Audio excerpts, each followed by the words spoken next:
కు ఏ పేరు పెట్టాలి, నామకరణం చేయాలి.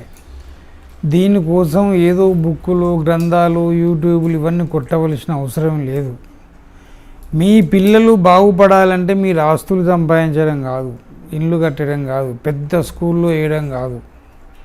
బాగుపడాలంటే మీరున్నటువంటి ఏరియా ఏ ఊరు, మీరు ఏ ఊర్లో ఉంటున్నారు, హైదరాబాద్లో ఉంటున్నారా, సికింద్రాబాద్లో ఉంటున్నారా, వైజాగ్లో ఉంటున్నారా, విజయవాడలో ఉంటున్నారా, గుంటూరులో ఉంటారా, ఏ ఊర్లో ఉంటున్నారో ఆ ఊరికి తల్లిదండ్రుల పేర్లకు అక్షరాలకు అనుకూలంగా ఉండి ఆ ఊర్లో అతడు డెవలప్మెంట్ అయ్యేటట్టు, అభివృద్ధి జరిగేటట్టు ఆ ఊరి పేరు మీద ఏ అక్షరం అనుకూలంగా ఉంటుందో ఆ అక్షరంతో పెట్టండి.